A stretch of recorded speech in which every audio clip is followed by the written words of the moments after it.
Assalamualaikum warahmatullahi wabarakatuh.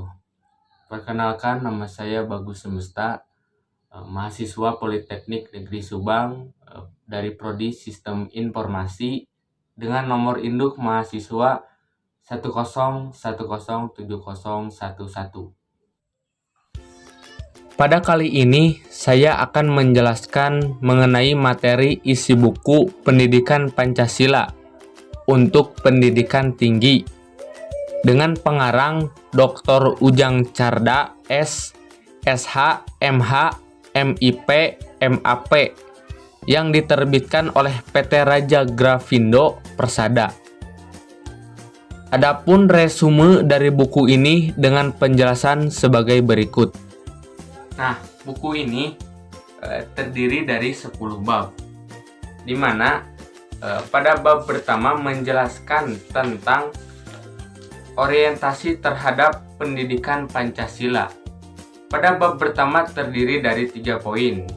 Yang pertama, landasan dan tujuan pendidikan Pancasila. Yang kedua, rumusan Pancasila. Yang ketiga, tujuan mempelajari Pancasila. Bab kedua menjelaskan memahami sejarah Pancasila sebagai lambang negara Indonesia. Ada 3 poin pada bab kedua ini. Yang pertama, pendidikan dalam sejarah bangsa Indonesia. Yang kedua, Pancasila sebagai lambang negara Indonesia. Dan yang ketiga, memahami Pancasila sebagai lambang negara Indonesia dari putusan Mahkamah Konstitusi nomor 4 PUU strip X _2012.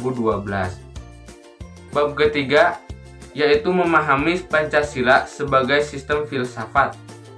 Ada 4 poin pada bab ketiga, yaitu pengertian filsafat.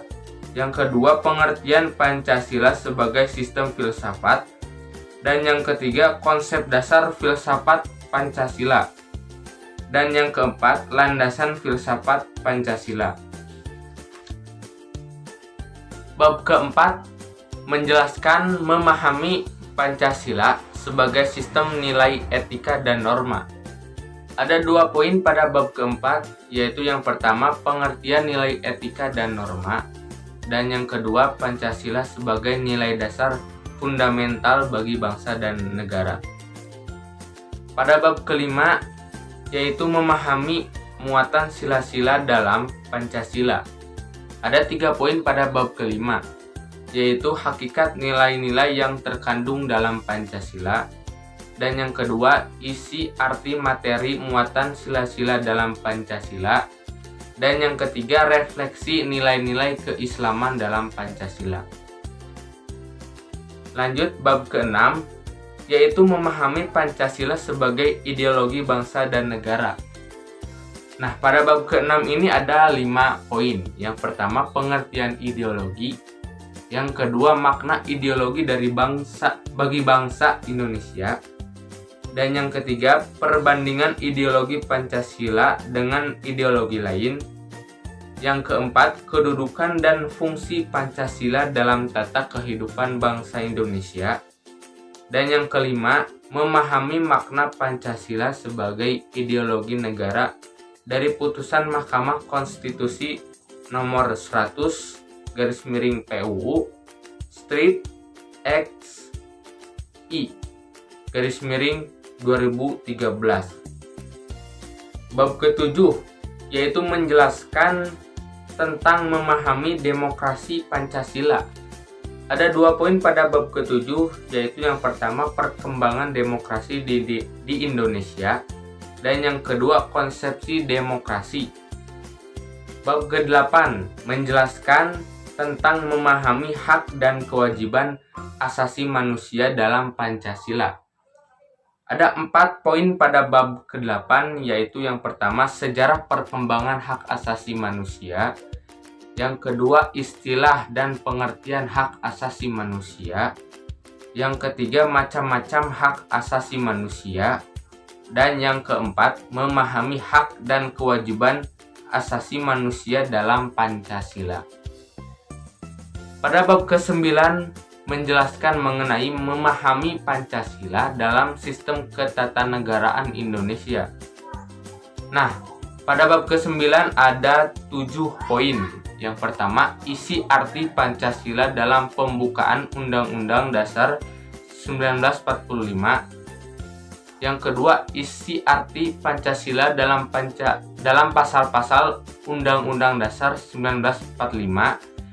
Yang ketiga, kedudukan pembukaan Undang-Undang Dasar 1945. Yang keempat, hubungan pembukaan dalam pasal-pasal dalam Undang-Undang Dasar 1945. Yang kelima, hubungan antara pembukaan Undang-Undang Dasar 1945 dengan proklamasi 17 Agustus 1945. Yang keenam, perubahan Undang-Undang Dasar 1945. Dan yang ketujuh, struktur ketatanegaraan Indonesia setelah perubahan Undang-Undang Dasar 1945. Yang terakhir, bab ke-10 menjelaskan refleksi Pancasila sebagai paradigma reformasi dalam kehidupan bermasyarakat, berbangsa, dan bernegara. Nah, pada bab ke-10 ini ada 5 poin. Yang pertama, pengertian paradigma. Yang kedua, Pancasila sebagai paradigma pembangunan. Yang ketiga, Pancasila sebagai paradigma reformasi. Yang keempat, Pancasila dalam paradigma kehidupan kampus. Dan yang terakhir, eksistensi Pancasila sebagai paradigma pembangunan di era globalisasi. Nah, dari uraian yang baru saja saya sampaikan, isi buku pendidikan Pancasila untuk pendidikan tinggi menjelaskan mengenai Pancasila itu sendiri, yang berarti Pancasila adalah dasar negara yang mempersatukan bangsa, sekaligus penuntun yang dinamis, yang mengarahkan bangsa dalam mencapai tujuannya.